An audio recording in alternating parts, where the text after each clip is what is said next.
मतभेद है।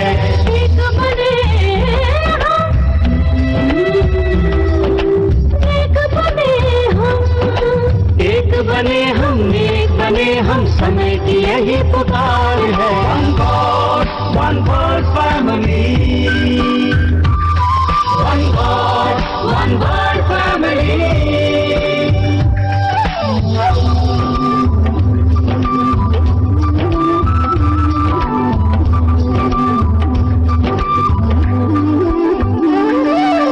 विश्व पिता का कहना है मिलजुल कर हमें रहना है। विश्व पिता का कहना है मिलजुल कर हमें रहना है। शुभकामना सद्भावना ही, शुभकामना सद्भावना ही विश्व शांति का द्वार है। One God, one world family, one God, one world family। Bless glorious platinum jubilee, bless glorious platinum jubilee, मंगलमय हो platinum jubilee, मंगलमय हो platinum jubilee। Happy happy platinum jubilee, happy happy platinum jubilee। One God, one world family, one God, one world family।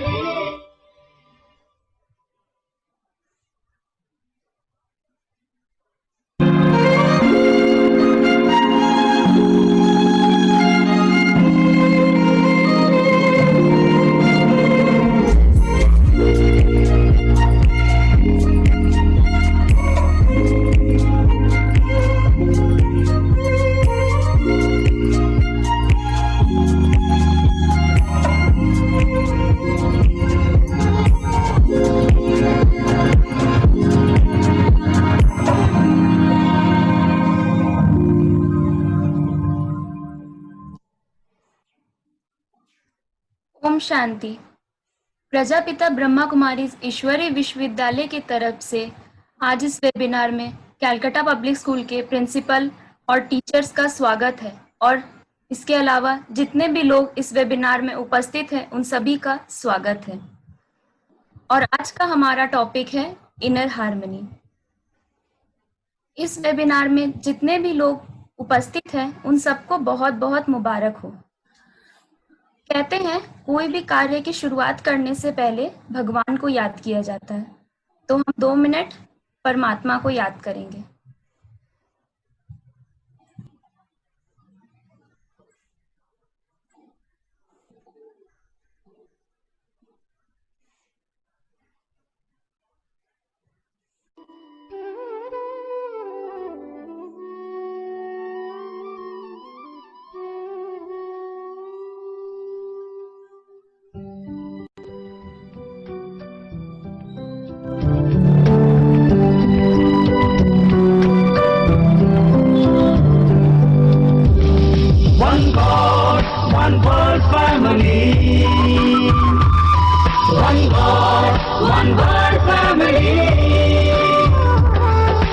एक यही आवाज हर दिल से निकली, एक यही आवाज हर दिल से निकली। One God, one world family, one God, one world family। विश्व एक परिवार है, विश्व एक परिवार है। एक पिता के हम सब बच्चे, ये अपना संसार है। One God, one world family, one God, one world family।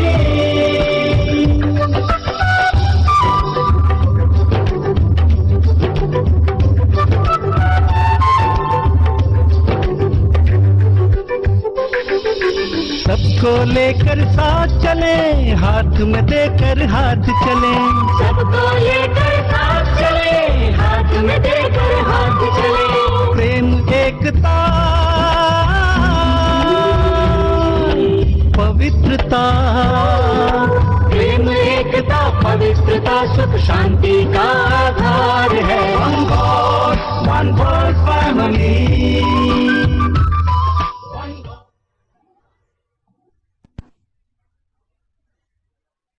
Inner harmony. Inner harmony का मतलब है मन की शांति। तो क्या हमारे अंदर मन की शांति है? क्या हमारे एटीट्यूड्स, फीलिंग्स में मन की शांति दिखती है? हार्मनी का मतलब होता है कोऑपरेशन, जैसे हारमोनियम, जो कि तभी बजता है जब उसमें 7 सुरों का संगम होता है, तभी एक धुन बनती है। वैसे ही हम अगर समाज में कोऑपरेट करके चले तो ही हम हारमोनियस रहेंगे। लेकिन हम ऐसा कर नहीं पाते क्योंकि हमें दूसरे से ईर्ष्या, जलन होती है। और जब हम इन सारे इफेक्ट्स को खत्म नहीं कर पाते तभी हमें मन की शांति भी नहीं मिलती। तो आज हम ब्रह्मा कुमारीज बरहमपुर सेंटर के तरफ से इस सब्जेक्ट पर चर्चा करेंगे और इस विषय के बारे में और भी बातें जानेंगे। आज इस विषय पर डिस्कस करने के लिए हमारे बीच प्रकाश भाई, बीके पिंकी दीदी और बीके रमन दीदी मौजूद हैं। इस वेबिनार की शुरुआत करने से पहले मैं आपको इस संस्था के बारे में बताना चाहती हूँ। ब्रह्मा कुमारीज एक इंटरनेशनल संस्था है जिसके बारे में आपने सुना भी होगा। यह विश्व में सबसे बड़ी संस्था है जो पूर्ण रूप से महिला द्वारा संचालित है। इसकी स्थापना 1936 में सिंध, कराची, हैदराबाद में हुई थी। वर्तमान समय में इस संस्था का international headquarter mount Abu, Rajasthan में स्थित है। आज पूरे विश्व में 110 से भी अधिक देशों में इसके सेवा केंद्र हैं। हमारे संस्था के 8,500 से भी अधिक शाखाएं पूरे विश्व में एक बट वृक्ष के समान फैली हुई है। हमारे संस्था को यूनाइटेड नेशन की तरफ से 7 पीस अवार्ड से सम्मानित किया गया है। इसके अलावा इसको इकोसोक का सलाहकार और यूनिसेफ का सदस्य बनाया गया है। हमारे संस्था का मुख्य उद्देश्य स्पिरिचुअल वैल्यू द्वारा एक वैल्यू बेस्ड सोसाइटी का निर्माण करना है और 84 ईयर्स से यह संस्था समाज में आध्यात्मिक सशक्तिकरण के लिए राजयोगा मेडिटेशन प्रत्येक सेंटर में फ्री ऑफ कॉस्ट सिखाती है। इस संस्था के 19 विंग्स हैं जिसके द्वारा ये अपना कार्य कर रही है, जैसे administrator wing, educational wing, art and culture wing, youth wing, media wing वगैरह, जिसके द्वारा यह सेवाएं दे रही है। अब हम इस टॉपिक को स्टार्ट करते हुए प्रकाश पटौदिया जी को आमंत्रित करेंगे। प्रकाश भाई पिछले 22 वर्षों से इस संस्था से जुड़े हैं। वह एक टीचर और एक एंटरप्रेन्योर हैं। वह स्टूडेंट काउंसलिंग करवाते हैं। तो आज प्रकाश भाई हमें टीम वर्क और वर्क कल्चर में टीम वर्क का क्या वैल्यू है, क्या महत्व है, उसके बारे में बताएंगे और हम टीम वर्क पर कैसे फोकस करें वह भी बताएंगे। चलिए उन्हें सुनते हैं।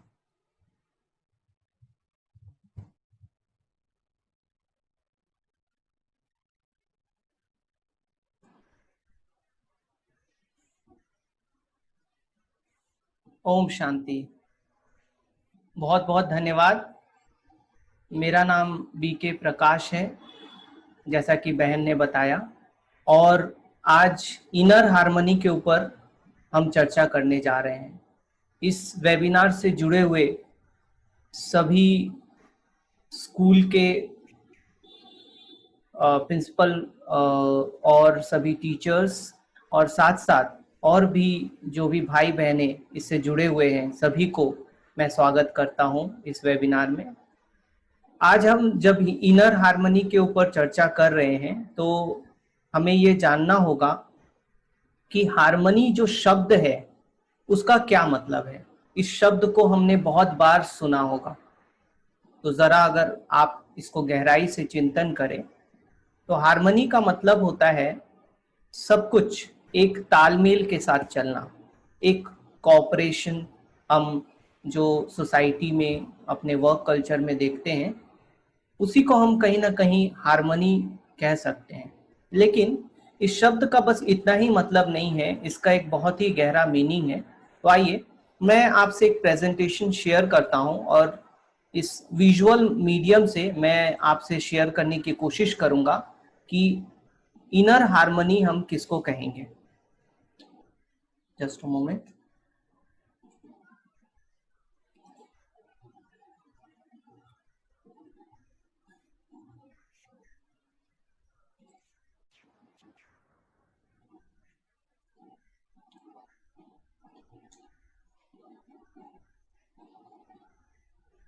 आशा है आप सभी देख पा रहे हैं प्रेजेंटेशन।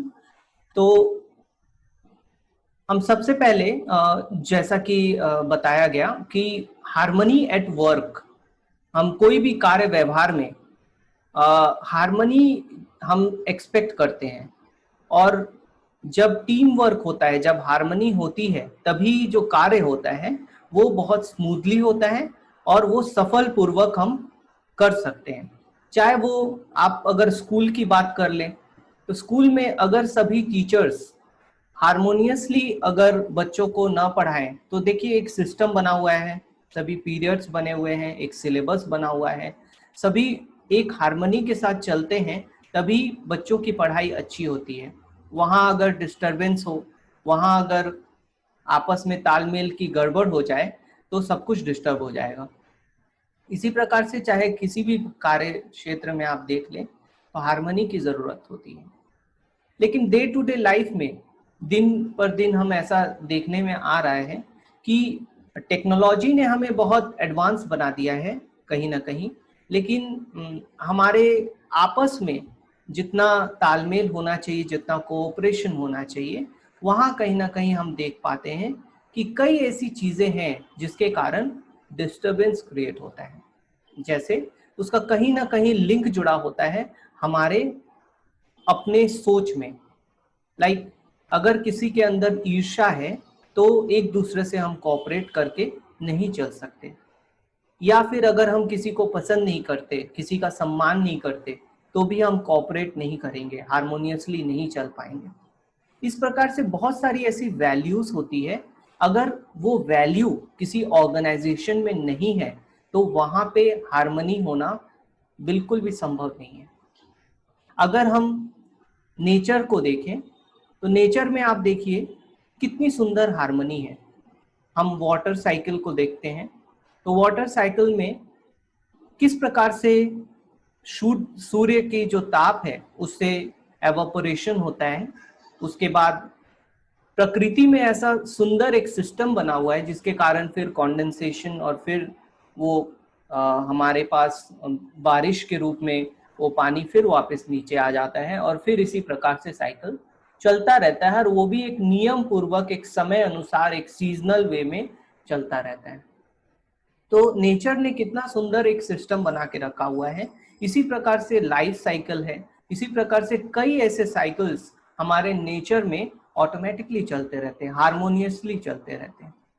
लेकिन आज नेचर में भी हम देखने में आ रहा है कि हमारे नेचर में एक हार्मनी की गड़बड़ दिखाई दे रही है। जिस समय जैसे सीजन में जैसा होना चाहिए वहां पे वो नहीं होकर कहीं पे बहुत ज्यादा बारिश, जिसके कारण बाढ़, बहुत सारे नुकसान हम लोगों को देखने को मिलते हैं।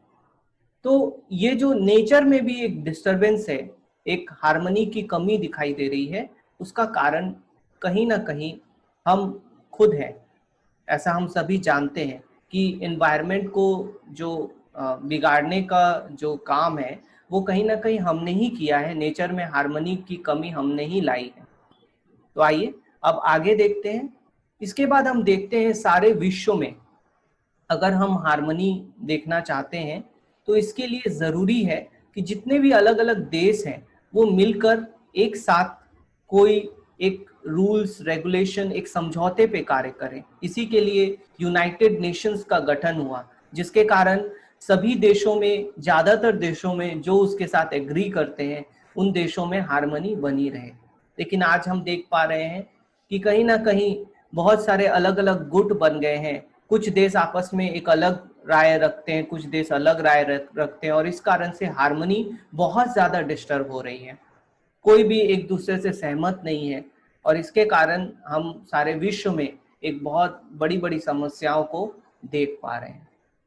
तो ये भी हार्मनी की कमी कहीं ना कहीं हमारे खुद के कारण है, जो इंसान है उसने ही इसको डिस्टर्ब किया है।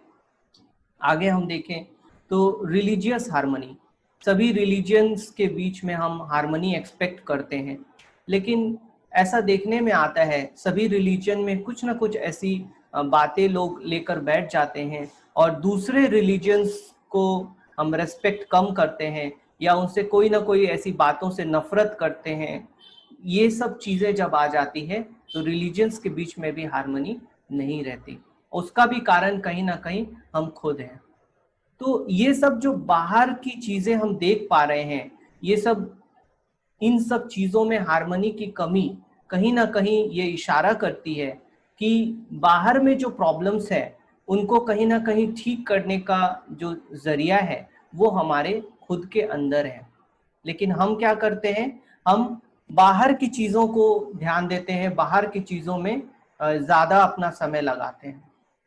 तो मैं भी इस संस्था से पिछले 22 वर्षों से जुड़ा हुआ हूं और मैंने ऐसा देखा है कि सारे विश्व में अलग अलग ऑर्गेनाइजेशंस में जो बहुत सारे ऐसे अच्छे ऑर्गेनाइजेशंस भी हैं जहाँ पे बहुत हार्मोनियसली कार्य होता है, लेकिन एक मेजॉरिटी में जहाँ पे एक क्योटिक सिचुएशन है, वहाँ पे मैंने इस संस्था के हेडक्वार्टर्स में मैं जब गया था तो मैं ऐसा कई बार वहाँ पे जा चुका हूँ।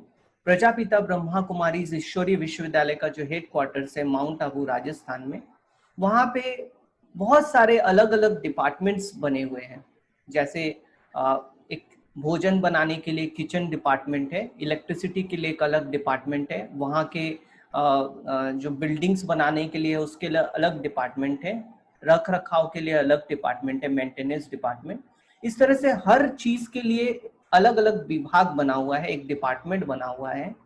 और मैंने ऐसा नोटिस किया, मैं हर एक जगह पे गया था और मैंने ऐसा नोटिस किया कि सभी अलग अलग विभाग के बीच में एक बहुत सुंदर हार्मनी काम कर रही है, जिसके कारण हर वर्ष लगभग 3 लाख से भी अधिक लोग हमारे इस विश्वविद्यालय के हेडक्वार्टर्स में जाते हैं और हर एक यही अनुभव करता है कि मेरे जीवन का सबसे सुखद समय जो बीता वो जब मैं इस संस्था के हेडक्वार्टर में गया, वहां पे जब 1 सप्ताह रहा, 10 दिन रहा, तो वो जो समय था वो मेरे लिए सबसे सुखद था। तो आप सोचिए, इतने सारे लोग एक जगह इकट्ठे हो रहे हैं और हर एक संतुष्ट हो रहा है अपने एकोमोडेशन से, वहाँ के फूड से, वहाँ के कल्चर से, वहाँ के शांतिपूर्ण वातावरण से। तो आप देखेंगे किसी जगह पे कुछ ज्यादा लोग इकट्ठे हो जाए तो वहाँ पे तुरंत तनाव और एक डिसहार्मनी, एक प्रॉब्लम्स क्रिएट होना शुरू हो जाता है। लेकिन जहाँ पे इस संस्था में हर वर्ष 3 लाख से भी ज्यादा लोग इकट्ठे होते हैं और हर एक बहुत ही रिलैक्स्ड वे में वहाँ पे रह पाता है, वहाँ पे भोजन ग्रहण कर पाता है और अपने सब दैनिक कार्य कर पाता है और पूरी तरह से ये वो रिट्रीट होकर वहाँ पे आते हैं। तो मैं बस यही कहना चाहता हूँ कि हार्मनी पॉसिबल है, लेकिन वो कब पॉसिबल है। तो यहाँ से मैंने ये सीखा कि ये जो बाहर की हार्मनी हम एक्सपेक्ट करते हैं, जो भी वर्क में हम हार्मनी को एक्सपेक्ट करते हैं, तो इतने सारे डिपार्टमेंट होते हुए वो हार्मनी क्यों थी? सभी आपस में इतना तालमेल, इतना सुंदर कैसे बैठ रहा था? क्योंकि हर एक जो व्यक्ति था अंदर से वो खुश था, संतुष्ट था और हर एक का जो विचार था एक दूसरे से मिल रहा था।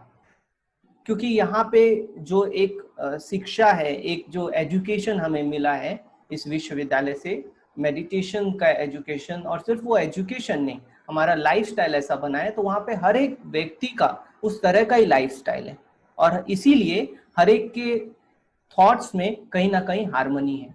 और इसीलिए ये संस्था पिछले कुछ ही वर्षों में कितने सारे देशों में, लगभग 138-40 देशों में 8,500 से भी अधिक सेंटर्स होना और सभी सेंटर्स इतने स्मूथ रूप से चलना, और ये एक बहुत बड़ा मिरेकल है। और सारे विश्व में लाखों लोगों को इस तरह का जो एक ज्ञान है, ये जो समझ है, ये संस्था दे रही है। मैंने और एक चीज नोटिस किया कि हम ऊपर से जो चीजें देखते हैं, मान लीजिए आप देख पा रहे हैं कि किसी के बिहेवियर में कोई प्रॉब्लम है, मान लीजिए वो आपसे कोऑपरेट नहीं कर रहा है, वो आपसे आपके कार्य से संतुष्ट नहीं है, या फिर किसी प्रकार का प्रॉब्लम्स आपको कार्य व्यवहार में दिखाई दे रहा है, तो वो सिर्फ टिप ऑफ द आइसबर्ग है। जैसा आप देखेंगे एक आइसबर्ग जो होता है, आप देखेंगे जहाँ पे जो आइसी जगह है जहाँ पे बहुत सारे आइस, जैसे आइसलैंड, ग्रीनलैंड, वहाँ पे आप देखेंगे बहुत बड़े बड़े आइस वो पानी में तैरते रहते हैं समुद्र में। तो वो जो आइस है उसका मतलब 10% सिर्फ ऊपर रहता है, बाकी 90% जो है वो समुद्र के नीचे होता है।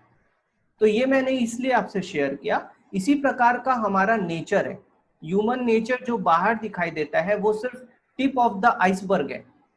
आपको सिर्फ 10% बाहर दिखाई दे रहा है, लेकिन बाकी 90% उसके अंदर में है। यानी जो व्यक्ति जैसा बिहेव कर रहा है उसके पीछे एक बहुत गहरा कारण है। वो कारण क्या है?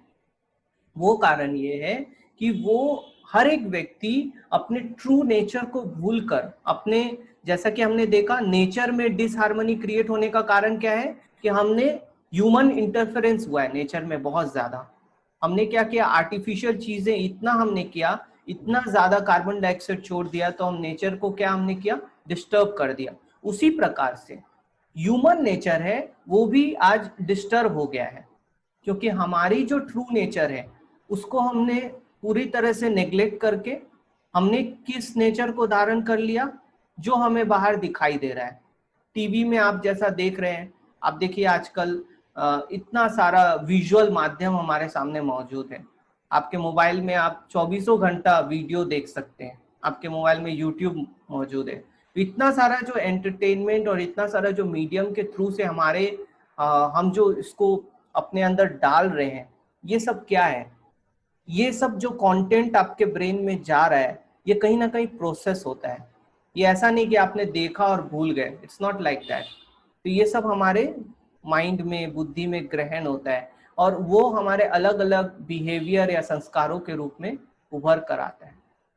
तो दुनिया में दिन पर दिन इतना केओटिक सिचुएशन इसलिए ही बढ़ रहा है कि कहीं ना कहीं जो थॉट्स हम चला रहे हैं, जो कंज्यूम हम कर रहे हैं, उसमें गड़बड़ी आ गई है।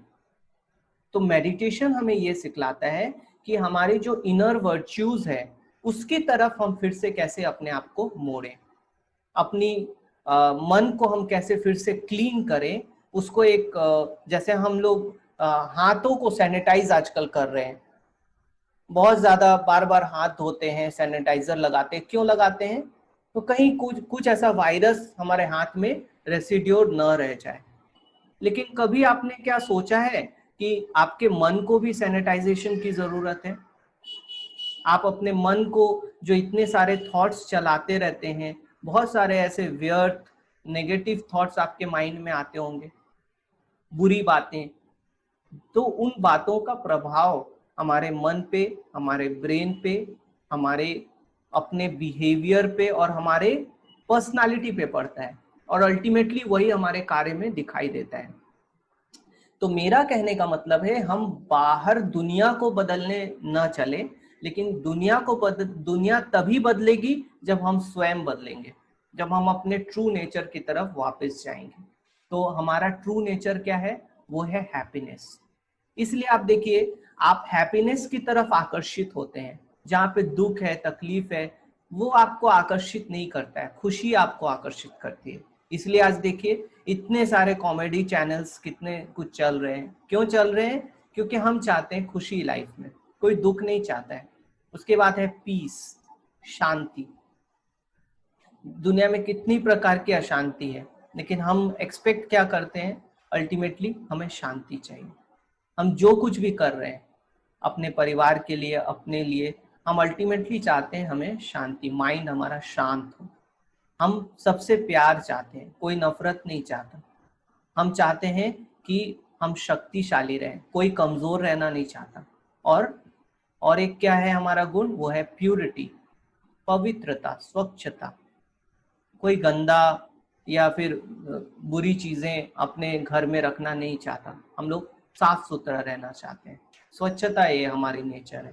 उसी तरह से हमारा मन भी निर्मल हो, स्वच्छ हो, तो ही हम अंदर से आनंदित, प्रफुल्लित रह सकते हैं। ये मैंने अपने पिछले इतने सारे वर्षों में इस मेडिटेशन के थ्रू से एक्सपीरियंस किया है और मैंने ये खुद फील किया है कि राज योगा मेडिटेशन को हर रोज 10-15 मिनट अगर हम प्रैक्टिस करते हैं तो इससे आपको एक ऐसा माइंड आपका रिचार्ज हो जाता है कि बाहर से आने वाली बुरी चीजें आपको उतना इफेक्ट नहीं कर सकती, और आप ये जो ट्रू नेचर्स मैंने आपको बताया, इन ट्रू नेचर्स में आप रह सकते हैं।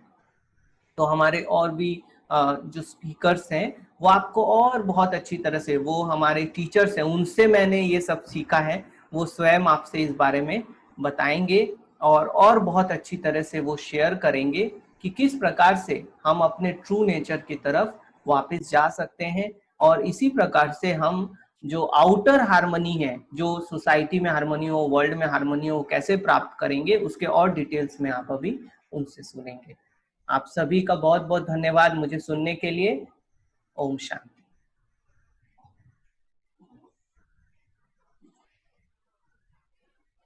ओम शांति। प्रकाश भाई, आपका बहुत बहुत धन्यवाद। आपने हमें बहुत ही अच्छे तरीके से टीम वर्क का महत्व बताया और टीम वर्क और हार्मनी कैसे रिलेटेड है वह भी समझाया। अब आगे चलते हुए हम बीके पिंकी दीदी को बुलाएंगे। दीदी पिछले 25 वर्षों से इस संस्था का हिस्सा है, राजयोगा टीचर है और बारानगर सेंटर में रहती है। दीदी आरबीआई में भी क्लासेस करवा चुकी हैं और राइस इंस्टीट्यूट और जेआईएस ग्रुप में भी मेडिटेशन कोर्स करवाती है। आज दीदी हमें सोशल हार्मनी यानी समाज में मिलकर चलने में क्या फर्क आता है और हम एक साथ कोऑपरेट क्यों नहीं कर पाते हैं, इनर स्टेट कैसे जुड़ा है कोऑपरेशन से, उसके बारे में बताएगी। चलिए दीदी को सुनते हैं।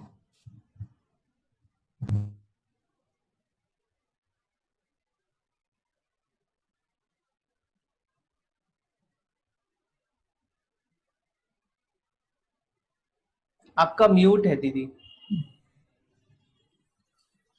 नमस्ते, ओम शांति। कलकत्ता पब्लिक स्कूल के टीचर्स एंड प्रिंसिपल, इसके अलावा और जितने भी सभी टीचर्स जहाँ से भी जुड़े और भी जितने भी मेंबर्स जुड़े हैं, सबका ऑनलाइन इस प्रोग्राम में, वेबिनार में आप लोग का स्वागत है। अभी आप लोग ने प्रकाश भाई से सुना कि टीम वर्क के लिए कैसे इनर हार्मनी काम करता है। इस तरह से अभी हम लोग समझेंगे कि अगर सोसाइटी में अगर हमें रहना है, सोसाइटी में अगर हार्मनी लानी है, तो वो हार्मनी हमें किस तरह से सोसाइटी में हमें मदद करता है, उसके विषय में अभी हम लोग सुनेंगे।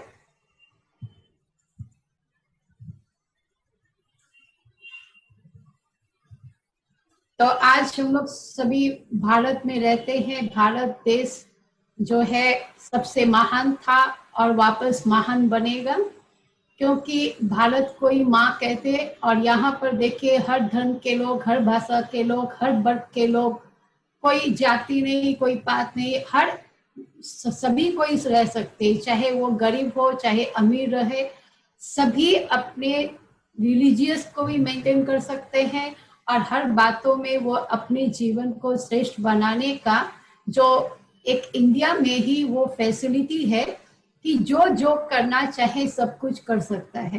तो ये सुविधा हम लोग को भारतवर्ष में ही मिली हुई है और हम सब भारतवासी हैं, इसलिए हम लोग के लिए भी बहुत गर्व की बात है कि भारत में ही हम लोग सभी जानते हैं देवी देवताओं की भी जन्मभूमि थी, परमात्मा भी भारत में आते हैं, इसके अलावा सब धर्म स्थापक भी और सब कुछ। तो आप देखिए कि आज जितने भी रिलीजियस हैं सभी को देखिए, सभी जगह एक ही बात बताई जाती है कि परमात्मा एक है और हमारा जो धर्म है वो धर्म के जो मूल बात है कि हम लोग सब एक परमात्मा खुदा गॉड अल्लाह जो है उनके हम बच्चे हैं और हमारे जीवन में शांति होनी चाहिए, खुशी होनी चाहिए, हम एक दूसरे को सहयोग कर सके। जब हम लोग ये सारी बातें एक दूसरे के साथ करेंगे तभी रियल में हार्मनी आएगी। हम अपने को अलग अलग समझ लेते हैं, कोई हम लोग धर्म के हिसाब से कोई मुस्लिम बोलते, कोई हिंदू बोलते, कोई क्रिश्चियन बोलते, कोई फिर ये भी सोचते हैं कि हम गरीब हैं, कोई समझते मैं अमीर हूँ। तो इस हिसाब से मतभेद बहुत तरह के बताए जाते हैं, लेकिन जो है कि आप लोग सभी ये पिक्चर देखे होंगे, पीके पिक्चर में जो दिखाया गया था कि ऊपर वाला जब हमें धरती पे भेजता है तो कोई थप्पा लगा के नहीं भेजता है कि हिंदू है या मुस्लिम है या क्रिश्चियन है या क्या है, या अमीर है या गरीब है, या काले हैं या गोरे हैं, कोई कास्ट क्रीड कुछ भी वो थप्पा लगा के नहीं भेजता है। वो हम जब यहाँ जन्म लेने के बाद जब इस दुनिया में आते हैं तो जैसे जैसे बड़े होते हैं तो धीरे धीरे लोग हमें बोलने लगते हैं कि तुम इस कास्ट के हो, इस क्रीड के हो, तुम्हारा धर्म ये है, तुम्हारी भाषा ये है, तुम्हारा कल्चर ये है। लेकिन ऊपर वाले ने कोई धप्पा नहीं लगा के भेजा कि हम क्या है, हम सब कौन है, हम इंसान है, सबसे बड़ा उन्होंने यही बताया। इसलिए देखिए हमारे शरीर के भी जितने ऑर्गन्स है, चाहे वो मेल हो फीमेल हो, चाहे कोई भी धर्म के हो, चाहे ब्लड भी देखिए, चाहे इंस्ट्रूमेंट भी देखिए, चाहे प्रकृति को भी देखिए, ये प्रकृति के भी जो 5 तत्व है वो भी सबके लिए सेम है। उसने भी ये नहीं बोला कि मैं गरीबों को हवा नहीं दूंगा, अमीरों को दूंगा, इस कास्ट वालों को पानी नहीं दूंगा, उसको दूंगा, ऐसा कहीं भी नहीं बोला। हर एक इंस्ट्रूमेंट देखिए, हर एक चीज, जो भी चीज जो है, ये सारे के अंदर कितनी अच्छी हारमोनियस है। सभी को ही हम सबके इस शरीर के लिए भी बहुत जरूरी है। ब्लड भी देखिए, कभी किसी को खून की कमी पड़ जाती है, डॉक्टर बोलते खून चाहिए इमीडिएट, तब हम ये नहीं देखते कि वो किस जात का है, अमीर है या गरीब है, क्या है नहीं है, वो सब कुछ नहीं देखते। हम सीधा जो भी ब्लड बैंक से ब्लड मिलता है वो लेके आके उनको यूज कर देते। शरीर के ऑर्गन्स के लिए भी हम लोग जानते हैं, कभी किसी को किडनी का प्रॉब्लम हो जाता है, किडनी ट्रांसप्लांट करना पड़ता है, तो उस समय भी ये नहीं देखा जाता है कि वो क्या है। तो ये सारी जो भी चीज हम दुनिया में हमें मिली है, ये सब हमारे लिए सबके लिए सेम है। लेकिन कहाँ प्रॉब्लम हो रहा है वो है हम खुद, हमारे अंदर जो हमारी जो थिंकिंग है, और हम जो अपने को अलग अलग परिचय दे रहे हैं, उसके आधार से जो है सारे प्रॉब्लम्स है। इसलिए देखिए सोशल मीडिया, साइंस के भी जितने इंस्ट्रूमेंट है, जो भी हम लोग यूज कर रहे हैं, आज मोबाइल यूज कर रहे हैं, इंटरनेट यूज कर रहे हैं, फेसबुक, व्हाट्सएप, ये सारा कुछ जितना भी सारे विश्व के अंदर यूज हो रहा है, ये सब भी सबके लिए ही है। किसी स्पेशली एक व्यक्ति के लिए, एक कास्ट के लिए, एक अमीर फैमिली के लिए, गरीब के लिए नहीं है, ये सब के लिए है। सिर्फ हमें अपने अंदर को चेंज करना है। हम जब अपने खुद को चेंज कर लेंगे तो हमारा जीवन भी श्रेष्ठ हो जाएगा और हम सारी दुनिया को भी मदद कर पाएंगे। तो जैसे हम कभी किसी कंपनी में जाते हैं तो जब गेटमैन के पास जब पैर घुसते हैं तो सबसे पहले गेटमैन हमें वेलकम करता है, नमस्ते करता है, तो हम उसके साथ कैसा बिहेवियर करते हैं, देखते हुए भी जैसे देखते ही नहीं है, और चलो छोड़ो, चल दिए अंदर गए, और रिसेप्शनिस्ट भी पूछती है आपका नाम क्या है, आप किससे मिलने आए हो, क्या काम है, तो उनसे भी बहुत ज्यादा प्यार से बात नहीं करते। जस्ट मैं आई हूँ, मेरा नाम ये है, मुझे इनसे मिलना है, बस मिला दीजिए। तो वहां भी देखिए गेटमैन से थोड़ा चेंज हो रहा है हमारा बिहेवियर। और सीनियर जब ऑफिसर या जीएम से मिलते हैं तब हमारा बिहेवियर और थोड़ा चेंज हो जाता है, पॉजिटिव होता है। और लास्ट में जब उस कंपनी का मालिक या चेयरमैन मिलता है तो उससे हम लोग कितना प्यार से मिलते हैं। तो व्यक्ति तो चारों ही है, इंसान सभी है, लेकिन हमारा सोच क्या है कि हम किससे मिल रहे हैं। हम लोग उसके पोस्ट पोजीशन से मिल रहे हैं, हम इंसान से नहीं मिल रहे हैं। हम लोग सोचते हैं ये गेटमैन है, इसका पोस्ट पोजीशन ये है, ये तो सैल्यूट मारेगा ही, इसलिए अटेंशन नहीं देते। लेकिन वो भी एक बहुत अच्छा इंसान है, और वो अपनी ड्यूटी अगर सही ढंग से ना करे तो फिर गेट अगर ठीक से बंद ना करे, ऑफिस का सारा सामान ही तो चोरी हो सकता है।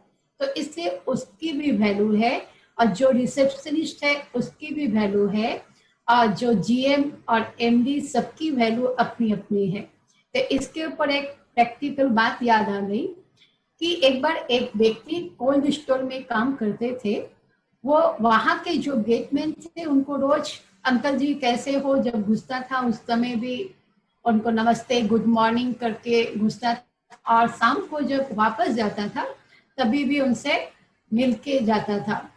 तो वो व्यक्ति कोल्ड स्टोर में काम करते करते अचानक से कोल्ड जो स्टोर रूम होता है वहां किसी काम से घुसा और उसका जो दरवाजा था वो बाहर से बंद हो गया, और वो इतना टाइट था कि वो अंदर से कितनी कोशिश कर रहा है खोल नहीं पा रहा है। शाम का टाइम हो गया था और सभी कोई लाइट ऑफ करके बाहर निकल चुके थे। वो जोर जोर से चिल्ला रहा है लेकिन कोई भी उसका आवाज सुन नहीं पाया।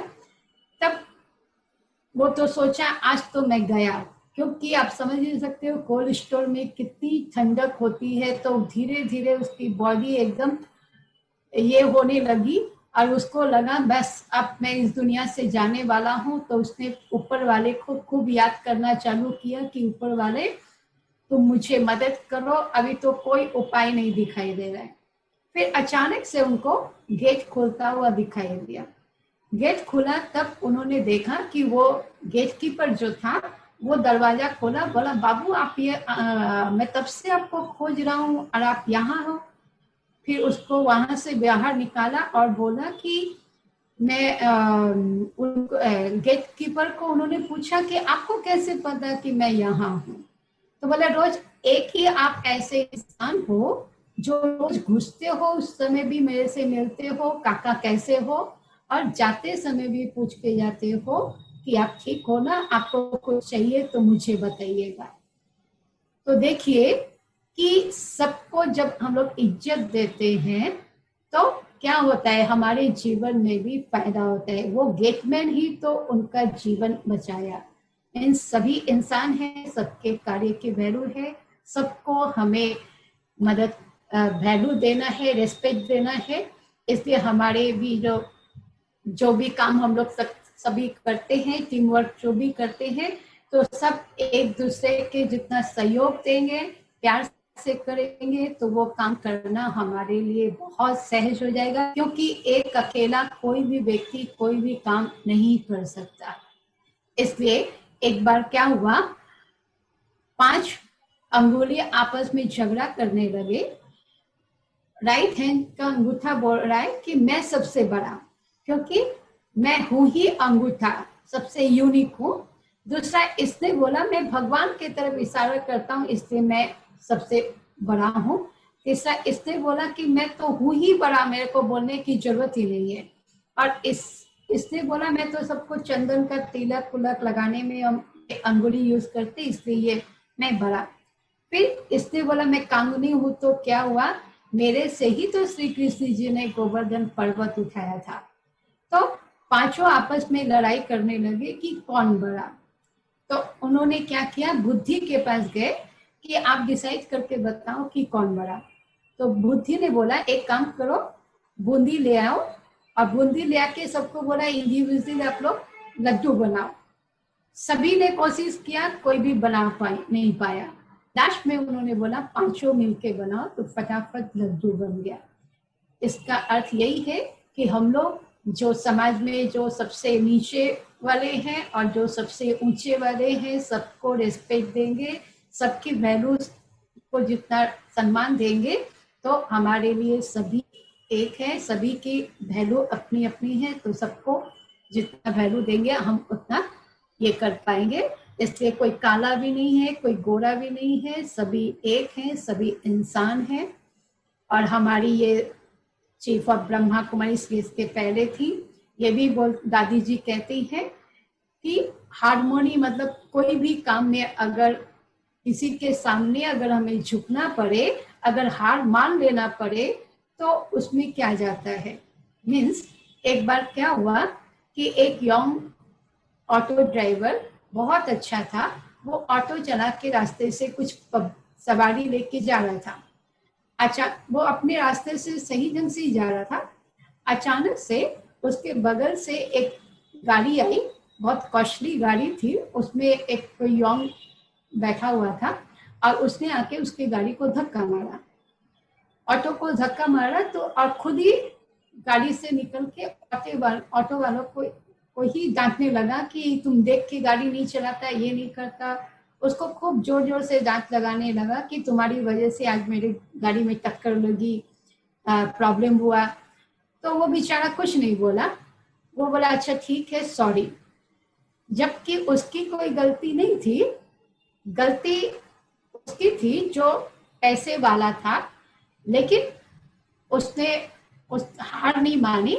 ये बोला कोई बात नहीं, मैं सॉरी करता हूँ, आप थोड़ा ध्यान से गाड़ी देखिएगा कि गाड़ी तो बहुत कॉस्टली है, कभी भी कुछ होगा तो आपके बहुत नुकसान हो सकता है। मेरा तो जस्ट एक नॉर्मल ऑटो है, इसमें तो कोई खास फर्क नहीं पड़ेगा। अब ऑटो में जो लोग बैठे हुए थे उन्होंने उनको यंग बच्चे को बोला, युवक को बोला कि तुम्हारी तो कोई गलती नहीं थी, तुमने क्यों सॉरी बोला? बोला अंकल आजकल ना बहुत सारे लोग ना घर से बहुत सारे किचरा लेके निकलते हैं, मतलब टेंशन का किचरा लेके, नेगेटिविटी का किचरा लेके निकलते हैं और जो जहां भी मिलता है उसके ऊपर डालना चालू कर देते हैं। मतलब घर में भी हमारा जो है रिलेशन अच्छा नहीं होता है, तो वहां भी जब हम तंग होते हैं, परेशान होते हैं, तो वो किचरा हम लोग कहाँ जाके निकालते? बाहर में निकालते। इसलिए कोई बात नहीं, उसका किचरा थोड़ा सा साफ हो गया। इस तरह से हमारी दादी जी भी यही कहती हैं कि हार मान लो तो कोई हमारा नुकसान तो नहीं होगा, हमारा पैसा भी कोई खत्म नहीं होगा, हमारे इज्जत को भी कोई दाग नहीं लगेगी, बल्कि लोग हमें खुद ही सम्मान देंगे। क्योंकि आप लोग जैसे ऑटो वालों को तो लोग, दूसरे लोग जो देख रहे थे उनको पता ही चल रहा था कि गलती किसकी है। तो इस तरह से हमें खुद से जब हार्मोनी होगी, हम जब अपने आप को पहचान जाएंगे, अपने को श्रेष्ठ बना लेंगे और अपने परिवार के जो रिलेशंस है उसको जब हम लोग अच्छा बना लेंगे, तो विश्व में शांति लाना, हार्मोनी लाना, ये सारा बहुत इजी हो जाएगा। इसके विषय में और आगे बताएंगी रमन बहन जी, जो आपको डिटेल्स में इसकी जानकारी देंगी। तो सोसाइटी में हम अकेले नहीं रह सकते, सबके साथ हम लोग को मिलके रहना, इसलिए हर एक की अपनी अपनी वैल्यू है, उसको वैल्यू देना है। इसलिए गोवर्धन पर्वत भी श्री कृष्ण जी ने कैसे उठाया था? एक एक अंगुली के सहयोग से। मतलब एकता एक इतनी बड़ी शक्ति है जिससे हम लोग कोई भी कार्य करना हमारे लिए इजी है। समाज को परिवर्तन करना हो, चाहे विश्व को परिवर्तन करना हो, चाहे घर को परिवर्तन करना हो, इसमें बहुत बड़ा सहयोग करता है। ये कह के मैं अपना वक्तव्य यही खत्म करती हूँ। ओम शांति। बहुत बहुत धन्यवाद आप सबको।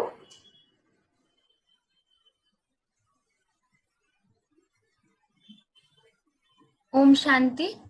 दीदी आपका बहुत बहुत धन्यवाद। आपने बहुत ही अच्छे तरीके से हमें सोशल हार्मनी का मतलब बताया। बहुत धन्यवाद आप सबको। जी बोला हेलो। अगर आप सभी परमानेंट अनुभव करना चाहते हैं, मेडिटेशन सीखना चाहते हैं, तो 7 days online Rajyoga meditation course कर सकते हैं, जो हमारे बारानगर सेंटर के थ्रू जूम पर फ्री ऑफ कॉस्ट होगा, कल से हिंदी में और 27 सितंबर से बंगाली में। अब हमने जो भी बातें सुनी, जानी, उससे रिलेटेड और इनर हार्मनी के बारे में और भी अच्छे तरीके से समझेंगे, और मेडिटेशन से मन की शांति कैसे मिलती है वह भी जानेंगे रमन दीदी के द्वारा। रमन दीदी पिछले 31 ईयर्स से इस संस्था का हिस्सा हैं और राजयोगा टीचर हैं। दीदी बरहमपुर सेंटर की इंचार्ज है। दीदी कई स्कूलों में टच द राइट का प्रोग्राम करवाती है और मेंटल स्ट्रेंथ को कैसे डेवलप करें उसके ऊपर क्लासेस करवाती है। चलिए दीदी को सुनते हैं। ओम शांति।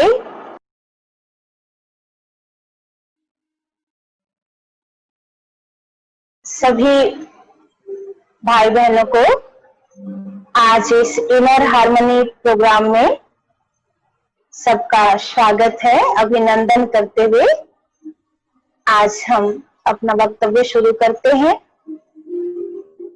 आज के इस प्रोग्राम का नाम ही है इनर हार्मनी। कितना सुंदर शब्द है हार्मनी। जैसे हारमोनियम से जब कोई स्वर निकलता है बहुत सुंदर 7 सुरों के सरगम के साथ, तो वो म्यूजिक, वो सुर सुनने में हमें कितना आनंद आता है, कितनी खुशी मिलती है, मन आनंद से भर जाता है। तो इसी तरह अगर हमारे जिंदगी में भी, हमारे जीवन में भी जो हमें प्रेम चाहिए दूसरों से, जो हमें सहयोग चाहिए, जो हमें दूसरों से सम्मान चाहिए, अगर इन सभी गुणों का जो एक जीवन जीने के लिए बहुत आवश्यक है, तो इन सभी गुणों का अगर हम आदान प्रदान करते रहें, हम दूसरों को देते रहें और दूसरों से हमें ये मिलता रहे, तो ये जीवन हमारा कितना सुखमय बन जाएगा, कितना आनंदमय बन जाएगा।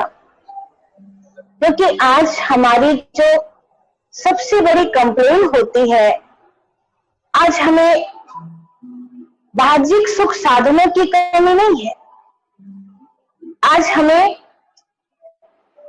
खाने पीने की कमी नहीं है, लेकिन हमारा मन बहुत बेचैन तब होता है कि जब हमें अपने ही रिश्तों से, हमें ही अपने परिवार वालों से, हमारे अपनों से ही हमें जो सच प्यार चाहिए, उनकी जो सहानुभूति चाहिए, जो उनका सहयोग चाहिए, जब वो हमें नहीं मिलता है, तब हमारा जीवन परेशान हो जाता है, या हम अंदर से दुखी हो जाते हैं, असंतुष्ट हो जाते हैं, बेचैन हो जाते हैं। तो आइए, आज के इस जमाने में जब सब व्यक्ति कहीं ना कहीं अपने आप को बिल्कुल अकेला अनुभव कर रहा है, सभी anxiety, worry, dissatisfaction, negative feelings, अभी तो हम सब देख रहे हैं समाज में किस तरह से नेगेटिविटी के कारण सुसाइड टेंडेंसी बढ़ रही है, और सबको डर है कि आज तो मैं हूं, लेकिन कल मेरा क्या होगा कुछ पता नहीं। तो इतना अकेलापन, इतना अंदर में इनसिक्योरिटी आज मनुष्य के जीवन में आ गया है। अंदर का ये जो गम है, ये जो दुख है, हम निकाल ही नहीं पा रहे।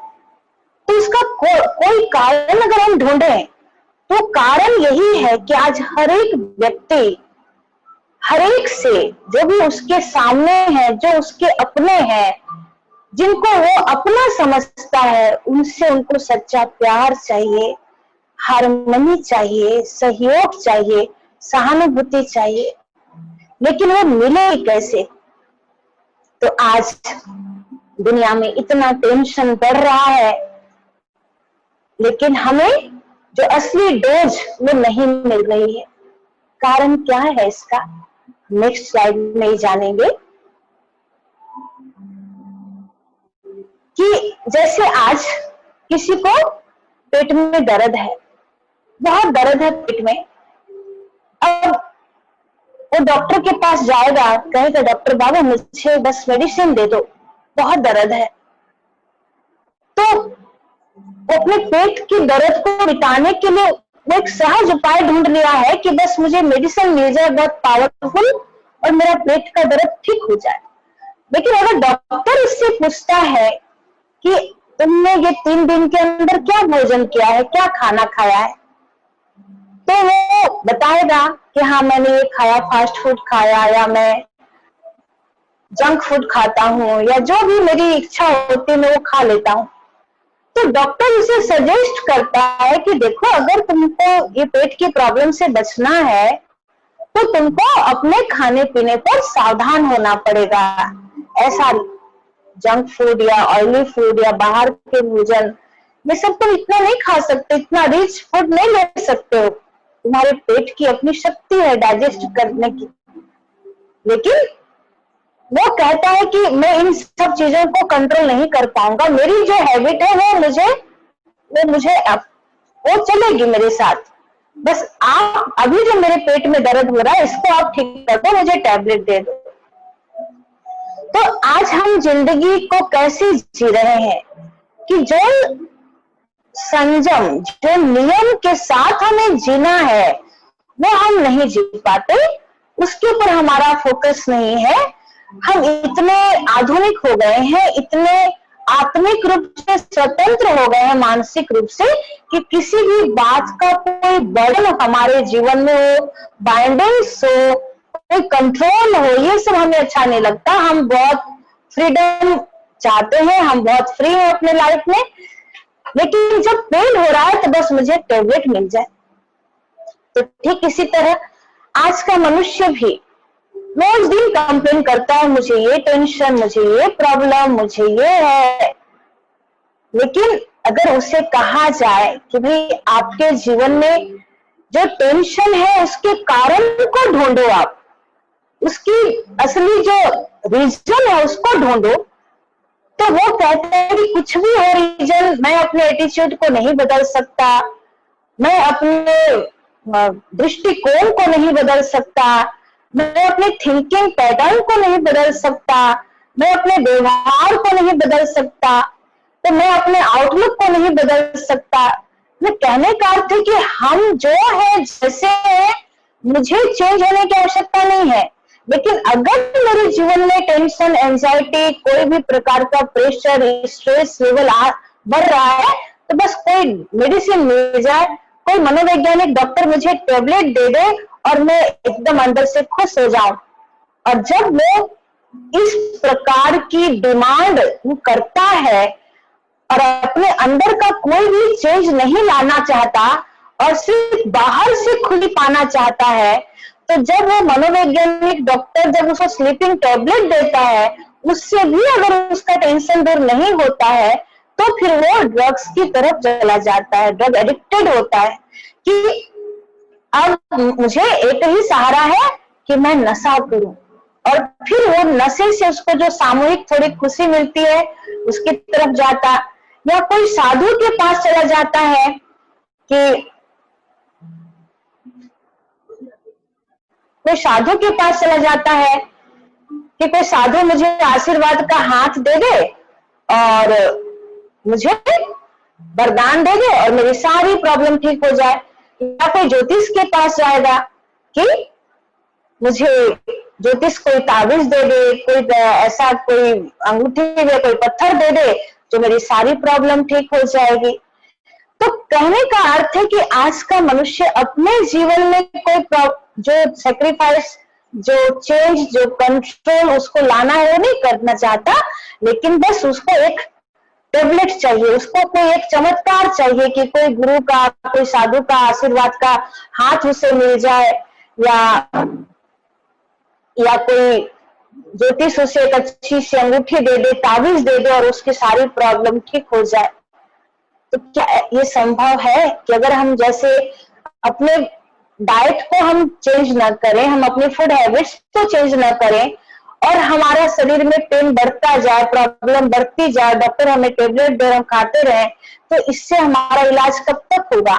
तो ठीक इसी तरह हम अपने नेगेटिविटी के कारण को नहीं समझ रहे हैं, हम अपने टेंशन के कारण को नहीं समझ रहे हैं, जीवन में जो परेशानियां हैं, रिलेशन में जो डिस्टर्बेंस है, उनके असली रीजन को नहीं समझ रहे हैं। हम हर एक व्यक्ति स्वार्थी हो गए हैं, हमें अपना सुख चाहिए, हमें अपने लिए ही हम हमेशा सोचते हैं कि मुझे कोई कितना रेस्पेक्ट दे रहा है, मुझे कोई कितना प्यार दे रहा है, मुझे कितनी फैसिलिटी दे रहा है, मेरे ऊपर कितना अटेंशन दे रहा है। अगर कोई दे रहा है तो व्यक्ति मेरे लिए बहुत ठीक है, अगर वो नहीं दे रहा है तो मेरे लिए ठीक नहीं है। तो कहने का अर्थ है कि टोटल ही सेल्फ सेंटर हो चुके हैं। लेकिन हार्मनी अगर जीवन में चाहिए, अगर हम अपने रिलेशनशिप में हार्मोनियस रिलेशनशिप लाना चाहते हैं, तो हमें ये सारी कड़ी अपने से शुरू करनी होगी, अर्थात हमें स्वयं को देना पड़ेगा सबको, तब ये हमारे जीवन में आएगा। तो नेक्स्ट स्लाइड पर हम देखेंगे कि आज हमें हार्मनी कहाँ कहाँ चाहिए। अपने फैमिली में चाहिए, अपने वर्क प्लेस में चाहिए, अपनी सोसाइटी में चाहिए। इसके बिना तो हम जी ही नहीं सकते। जैसे हवा के बिना हम ऑक्सीजन के बिना नहीं जी सकते, हर सेकेंड हमें ऑक्सीजन चाहिए, तो इसी तरह हम जीवन में अकेले नहीं जी सकते। हम एक सामाजिक जीव हैं। कहा जाता है ना कि मैन ए सोशल एनिमल, तो सोशल एनिमल है हम, हमें समाज में जीना है, तो हम अकेले कैसे जिएंगे। घर परिवार में रहना है, समाज में जाना है, कर्म व्यवहार में जाना है। तो हम ऐसा कैसे अपना व्यक्तित्व कैसा बनाए जो हमें ऑटोमेटिक सबका प्यार मिले, सम्मान मिले, स्नेह मिले और हमसे भी दूसरों को मिलता रहे। तो ऐसे हम प्यार का, स्नेह का, सम्मान का क्या सुर अपने जीवन में हम लेकर आए, जो हमारा जीवन भी एक मधुर संगीत की तरह हो जाए। हम नेक्स्ट स्लाइड में देखेंगे कि आज हमें, अगर हम ये हार्मनी शब्द के अर्थ को ही अगर हम समझने की कोशिश करें तो इसमें ही हमें बहुत सारे आंसर मिल जाएंगे। जैसे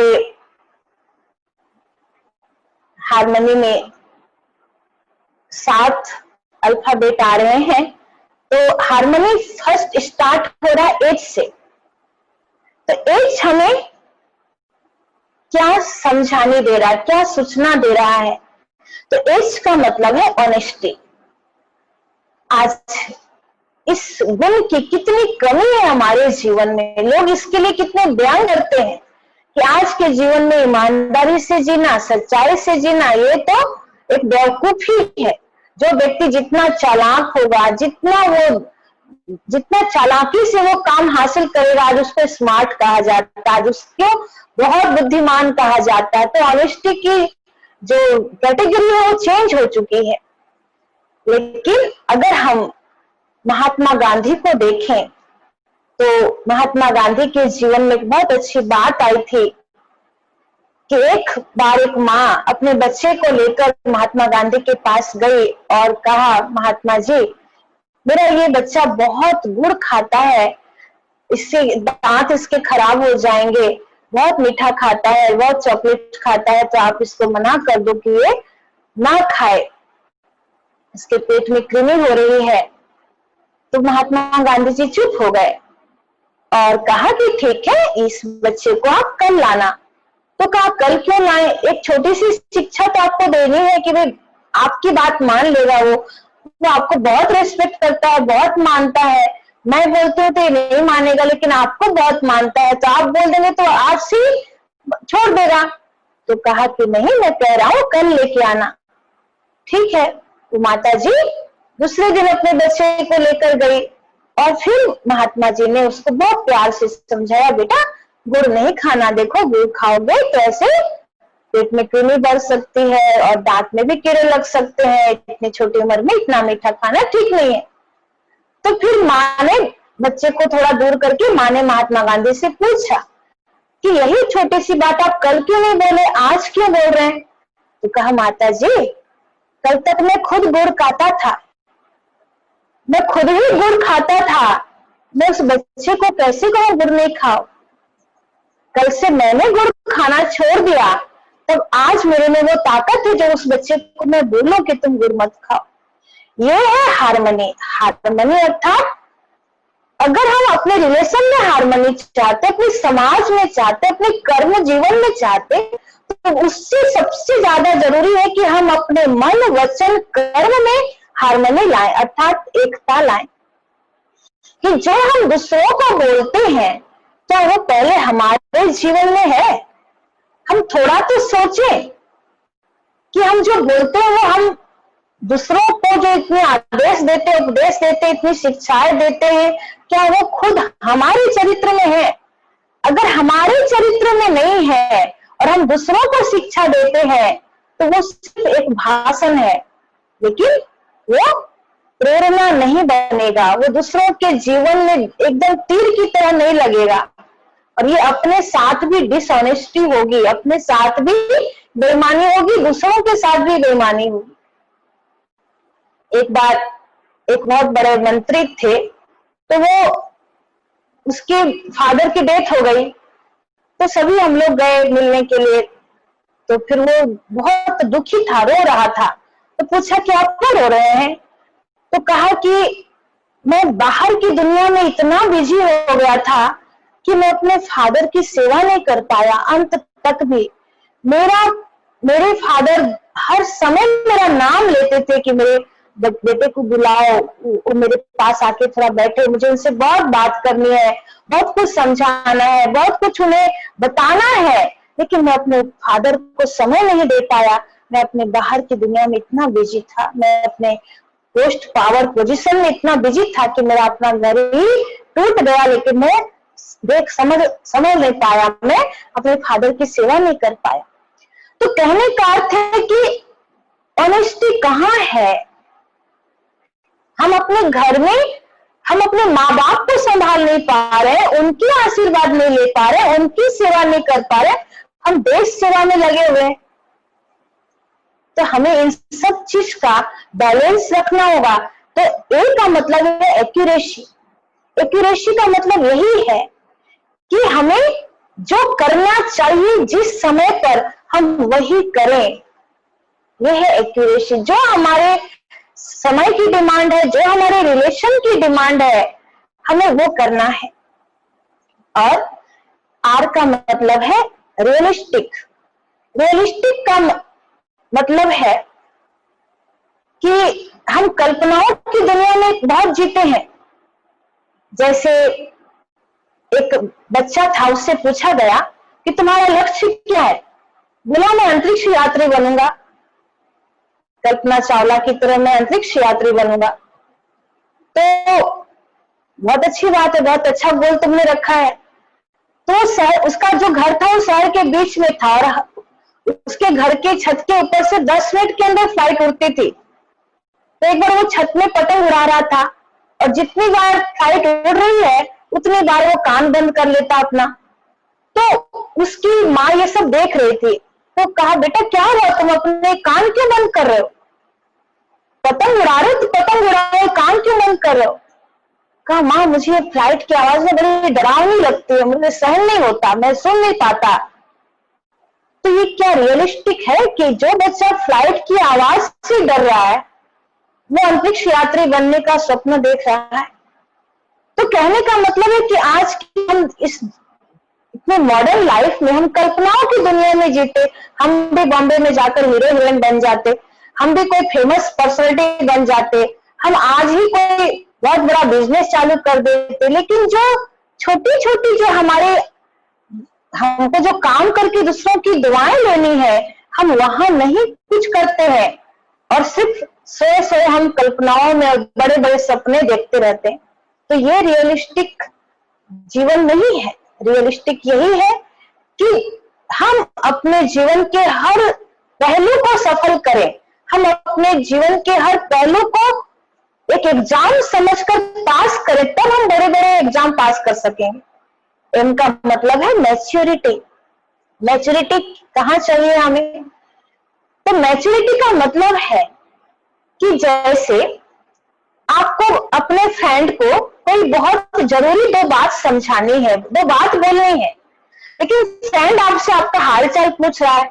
तो जब आप फोन में उससे बात कर रहे हो और वो आपका हालचाल पूछ रहा है, तो आपने अपने पूरे कम से कम 6 महीने का सारा डाटा बता दिया उसको, पूरी कहानी घर परिवार की सारी बता दी और उसमें 2 घंटा चला गया, लेकिन जो 2 जरूरी बात आपको बतानी थी वो और बता ही नहीं पाए। आज ऐसे हर घर में होता है कि बच्ची ससुराल में है, वो अपने मायके में फोन करती है और फोन में वो इतनी बातें करती है, मैंने सुबह में क्या चाय के साथ क्या बिस्कुट खाया, नाश्ता क्या किया, दोपहर में लंच में क्या लिया, शाम को मैंने टिफिन में क्या खाया, रात का भोजन का प्लान क्या है, आज कहाँ गए, इतनी बातें। लेकिन जो मेन 2-4 शिक्षा की बातें या कोई जरूरी बातें, वो कम्युनिकेशन नहीं हो रहा है। और हमारे सामने रिश्तेदार को हमसे क्या चाहिए, वो हमसे क्या डिमांड कर रहा है, वो हम सुनना समझना नहीं चाहते। लेकिन इतनी बातों में हम उलझे हुए रहते हैं कि जो असली कम्युनिकेशन होना चाहिए वो नहीं हो पाता है। और तब हम अपने रिलेशन में क्या कहते हैं, 15 साल 20 साल एक मैरिड लाइफ में हो गया है, लेकिन वाइफ हस्बैंड क्या बोल रहे हैं कि आज तक वाइफ कंप्लेन कर रही है हस्बैंड को कि तुम आज तक मुझे समझ ही नहीं पाए, हस्बैंड कंप्लेन कर रहा है वाइफ को कि आज तक तुम मुझे समझ नहीं पाई। क्यों नहीं समझ पाए? कि जो हमें समझाना है वो हम नहीं समझा पाए, 2 शब्दों की भाषा को नहीं समझा पाए, और हम दुनिया की बातों में, फालतू बातों में हम सारा दिन उलझे रहते हैं। तो ये मैच्योरिटी नहीं है कि हम किसी के सामने कुछ भी बोलते रहें, जहां नहीं बोलना है वहां बोलते रहें और जहां बोलना है वहां न बोले। तो ये कम्युनिकेशन गैप आज हमारे रिलेशन में इतना ज्यादा है, और इस कारण हम बातों के मेले में बहुत रहते हैं, झमेले में बहुत रहते हैं, लेकिन जो सार है वो हम एक दूसरे को दे नहीं पाते हैं। तो ये मैच्योरिटी भी हमें होनी चाहिए कि बड़ों के सामने, अपने गुरुजन के सामने, किस रिश्तेदार के सामने हमें कैसी बातें करनी है, कितनी बातें करनी है।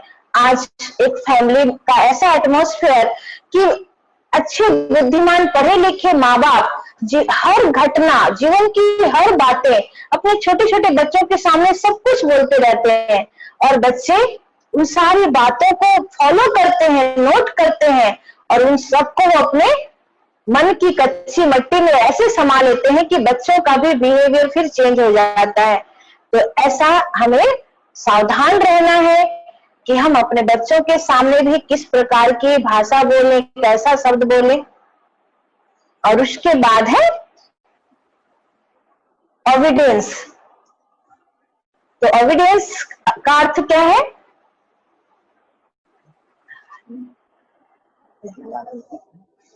पहले वाला ले आओ,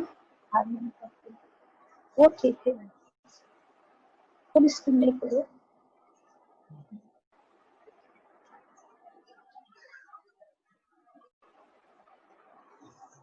तो ओबीडियंस का अर्थ है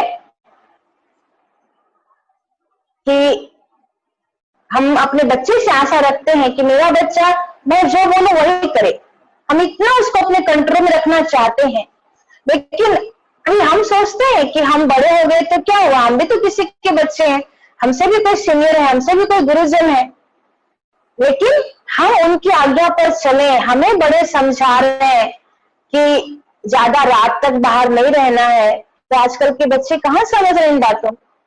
हाँ, ज्यादा मोबाइल या ये जो डिजिटल है इसमें ज्यादा नहीं रहना है, लेकिन हम कहाँ समझ रहे हैं।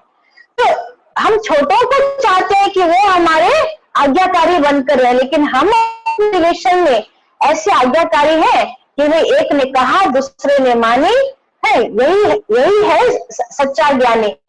तो हम यहाँ पर ओबीडियंस नहीं रहते हैं, और वहां पर इतना ईगो रहता है हमारा कि तुम्हारी हर बात मानना हमारे लिए जरूरी नहीं है, मेरी भी अपनी कोई पर्सनैलिटी है। कई सारे आजकल हम लोग व्हाट्सएप में देखते हैं कि उनका जो कोटेशन आता है कि हम अपने लाइफ में पूरे इंडिपेंडेंट है, फ्री है, मुझे अपनी लाइफ को जैसे जीना है। तो ठीक है, लेकिन हम इतने फ्रीडम में ना रहे, इतने स्वतंत्र ना हो कि समाज हमें कहे कि ये ठीक नहीं है, हमारा परिवार कहे ये ठीक नहीं है। इतनी फ्रीडम हमें नहीं चाहिए। तो हम सबकी बातों को मान कर चले, अपने गुरुजनों की सलाह को मान कर चले, तब तो हमारे रिश्ते पक्के होंगे। हम एक दूसरे की, हम अगर बातों को समझें तो सबकी आशीर्वाद हमें मिलेगी, दुआएं मिलेंगी, और उन दुआओं से, उन आशीर्वादों से हमारा जीवन और सुखमय होगा। तो हमारे अगर संबंधों में हमें हार्मनी लाना है तो हमें एक दूसरे का आज्ञाकारी बनकर चलना होगा। नहीं तो आज हम लोग देख रहे हैं कितने परिवार टूट रहे हैं, कितने हस्बैंड वाइफ के बीच में डिवोर्स केस आ रहे हैं। ये सब इसी कारण से आ रहे हैं कि एक दूसरे का मानना नहीं चाहते। और उसके बाद है नीटनेस। तो नीटनेस का मतलब आज हम लोग हैबिचुएटेड हो गए हैं कि सुबह उठते हैं तो बासी घर झाड़ू पोछा करना है, साफ हो गया घर पूरा, सैनिटाइज का भी युग चल रहा है कोरोना के समय, सब कुछ हम लोग अच्छा से धुलाई सफाई करते हैं। तो हम बासी कपड़े छोड़ देते हैं, बासी बर्तन मांजते हैं, स्नान कर लेते हैं, सब कुछ फ्रेश हो जाता है मॉर्निंग में हमारा। लेकिन कल अगर घर में कोई घटना घटी, कोई बातचीत हुआ, कोई नेगेटिव एटमॉस्फेयर तैयार हुआ और कोई थोड़ा सा कोई हॉटटॉक हो गया, लेकिन उसी बातों का प्रभाव दूसरे दिन, तीसरे दिन, चौथे दिन इतना ज्यादा हमारे माइंड में रहता है, और फिर हम अपने रिलेशन जो बहुत क्लोज रिलेटिव है उनसे भी हम एक एक सप्ताह बात करते, 15-15 दिन बात नहीं करते, और एकदम कम्युनिकेशन गैप, घर में कितना भारी वातावरण हो जाता है। तो हम बाहर के सब कुछ, कल की जो बासी चीजें उसकी सफाई कर लेते, लेकिन बासी जो बातें हैं, पुरानी बातें हैं, उसकी सफाई नहीं करते। तो अगर और दूसरों के लिए नेगेटिव इतना ज्यादा मन में भर लेते हैं कि वो इतना ज्यादा मन भारी और मलिन हो जाता है, वो दूसरे व्यक्ति को हम देखना तक नहीं चाहते, अपने ही कोई रिलेटिव हो हम उसको दूर होना चाहते हैं, उसको दूर करना चाहते हैं, ऐसे हमारे संबंधों में इतनी दूरी आ जाती है। लेकिन अगर हमें अपने संबंध में ये हार्मनी चाहिए, तो अपने इस मन को क्लीन करने के लिए हमें क्षमा भाव भी चाहिए कि चलो मनुष्य ही तो है, मनुष्य से ही तो भूल होता है, कल उसने 2 गलत बात कह दी, मेरे से भी तो कभी गलती हो जाती है, मैंने भी तो 4 गलत बोल दिया था, कोई बात नहीं, मैं उसे माफ करती हूँ, वो मुझे माफ कर देगा। इस तरह से हम झुकते नहीं हैं, और ये नहीं झुकने के कारण ही हमारा मन निर्मल नहीं है, स्वच्छ नहीं है। हम कपड़े साफ सुथरा पहनना चाहते हैं, हम साफ सुथरे बर्तन में भोजन करना चाहते हैं, हम अपनी गाड़ी को साफ सुथरा रखना चाहते हैं, घर को साफ सुथरा रखना चाहते हैं, क्यों हम अपने मन को नहीं रख सकते? तो मन में भी किसी के लिए क्यों गंदगी को बसा के रखें? ठीक है, वो व्यक्ति ने आपको कुछ गलत बोला, कुछ गलत व्यवहार किया, तो हो सकता है उसके मन में कुछ होगा उस समय। जैसे अभी भी हमारी पिंकी बहन ने कितना अच्छा उदाहरण दिया कि एक गाड़ी वाले ने ऑटो वाले के साथ खुद ही टक्कर मारा, लेकिन और उल्टा ही उसको डांट रहा है, तो ऑटो वाले ने क्या जवाब दिया कि कोई बात नहीं, उसके मन में कोई किचड़ा बड़ा होगा, इसलिए वो रिएक्शन किया। तो इसी तरह हम भी अगर दूसरों को माफ करना सीख जाएं, दूसरों के साथ अपने संबंधों में हम इजी हो जाएं, नेचुरल हो जाएं, तो हमारे संबंधों की जो मिठास है, मधुरता है, वो बनी रहेगी, संबंधों में कटुता नहीं आएगी। ये झुकना बहुत बड़ा गुण है। आज फल से लगा हुआ वृक्ष झुकता है तब हमें वो मीठा फल देता है, वो अपना फल खाता भी नहीं है, हमें देता है। तो क्या हम दूसरों के आगे थोड़ा झुक नहीं सकते? और फिर वाई का मतलब है यस टू लाइफ। तो यस टू लाइफ का मतलब क्या है कि जीवन में आपको जो मिला संतुष्ट रहे, कोई कंप्लेन नहीं, भगवान से भी नहीं कि आपने मुझे ये दिया नहीं, ये क्यों नहीं दिया, उसको इतना मिला मुझे क्यों नहीं मिला। हम लोग अपने पेरेंट्स को दोष देते, अपने भाग्य को दोष देते, भगवान को दोष देते। तो ये जो असंतुष्टता है ये इतनी बढ़ती रहती है हमारे मन में, जो हम फिर उसका जो नेगेटिव रिएक्शन होता है कि हम अपने जो आजकल के यंग बच्चे हैं वो अपने माँ बाप को दोष देते रहते हैं, तुम्हारे कारण आज हमारी लाइफ इतनी डिस्टर्ब हो गई, तुम ये चाहते हो, मैं जो चाहता था वो नहीं हुआ। जब भगवान को दोष देते कि मैं इतना भगवान को मानता हूँ, तुम लोग भी मानते हो, फिर भगवान हमारी मदद क्यों नहीं करता। तो इतनी सारी हम बाहर में आशाएं लेकर बैठे हैं, और फिर जो जीवन में जो कुछ हो रहा है उसके प्रति हमारा इतना नेगेटिव एटीट्यूड है, और उस कारण हम और ज्यादा नेगेटिव बनते जाते हैं। लेकिन ये जीवन भगवान की दी हुई सौगात है, ये हमें इस संसार रूपी नाटक में जो भी हमने जीवन में पाया, ये हमारी एक भूमिका है। हम इसको बहुत सुंदर से हम इसी को प्ले करें। जैसे अगर आप रामायण देख रहे हो और अगर रावण उस समय कहे कि भाई मैंने क्यों सीता को हरण किया, सीता तो एक देवी है, या इस टाइप का वो डायलॉग बोले, तो आप कहेंगे कि ये तो रावण एक्टिंग ठीक नहीं कर रहा है, क्योंकि उनको पता है कि राम क्या है, रावण क्या है, सीता क्या है। तो सीता की एक्टिंग ये है कि वो अपनी एक्टिंग अच्छी करे, वो रोए, राम राम का नाम करे, और रावण की एक्टिंग क्या है कि वो जितना अत्याचार करे, तो कहने का अर्थ है कि अगर आपके साथ कोई बुरा व्यवहार है, कोई बहुत नेगेटिव पर्सनैलिटी आप देख रहे हैं, तो आप समझ लो कि संसार एक नाटक है और जो सामने वाला व्यक्ति है वो अपना बहुत अच्छा रोल कर रहा है। ठीक है, हमें जो अपना रोल मिला है हमें वहां ठीक रहना है। ऐसे नहीं रावण का देखकर हम भी रावण जैसे संस्कारी बन जाए, रावण के गुण को धारण कर लें, अवगुणों को धारण कर लें, ऐसा नहीं। तो साक्षी दृष्टा होकर इस संसार की हर घटना को देखना और जीवन के हर पहलू में संतुष्ट होना, ये हमारे संबंधों में मिठास लाएगी। और अगर हम हमेशा असंतुष्ट होते रहे और दूसरों से आशा रखते रहे, आपने ऐसा क्यों नहीं किया, आपने ऐसा क्यों नहीं किया, तो ये हमारा संबंध और बिगड़ेगा। तो इस प्रकार इसके पीछे एक बहुत अच्छी कहानी भी मुझे याद आ रही है और एक्यूरेसी के पीछे, और एक बहुत सुंदर कहानी है कि एक बार एक बच्चा था, तो उस बच्चे को अपनी दादी माँ से एक बहुत सुंदर आईना मिला था। तो वो उसकी जो दादी माँ थी उस बच्चे